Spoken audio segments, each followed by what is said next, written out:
Hello po, good morning. Lalamove po, pick up. Boss, nandito na po ako sa tapat po ng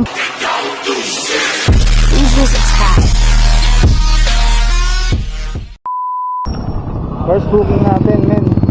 Papunta sa Blumentritt. Pick up natin sa Blumentritt. Then, di-deliver natin sa Pasig. Saka priority. So, yun. Another day, another grind. Let's go, mga boss. Ito na sa Blumentritt. Yun o. Punta ako na. 3J Red Mart. Apa. Okay, thank you po. Alright, papunta na raw siya. So, waiting natin. So, ito men, oh.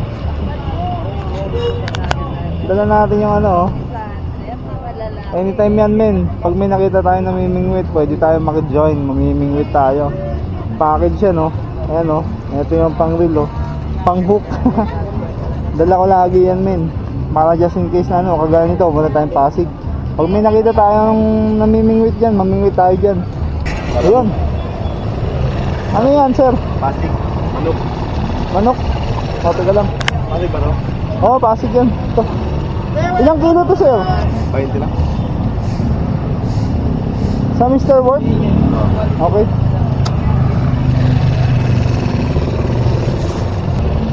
Para balance yung bigat. Okay na, sir.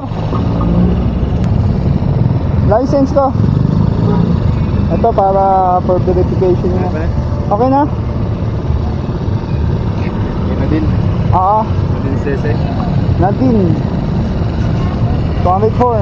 Hindi na payment yan, sir? Oh, hindi na payment.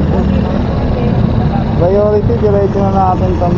135. Okay na to. Salamat, sir. Let's go, man. Ako si Kuya Raiden. 14 kilometers, oh. Hindi lang pagkain ang dala ko, kundi pagod, pangarap, at sakripisyo sa bawat biyahe. Maagang umalis, bitbit ang helmet at bag. Ulan o init sa kalsada, ako'y lagalag. Bawat order may kasamang kaba.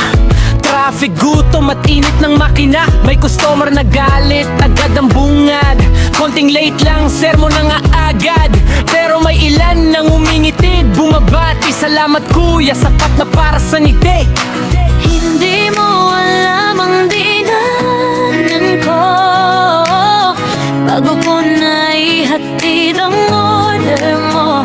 Pero sa bawat thank you na marinig, parang lahat ng pagod ay napapawi.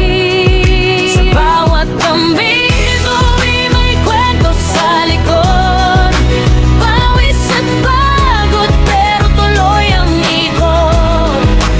May mabagal, may salbahe sa mundo, pero rider pa rin para sa serbisyo. Mr. Wok. Ayun, Lalamove. Nadine. Oh, nasiraan ako. Oh, nasiraan ako po. Utak yan. Buti, umabot pa. Pero may ilan nang umingitid, bumabati. Salamat kuya, sapat na para sa ngiti. Hindi mo alam ang dinanan ko bago ko na ihatid ang order mo. Pero sa bawat thank you na marinig, parang lahat ng pagod ay napapawi.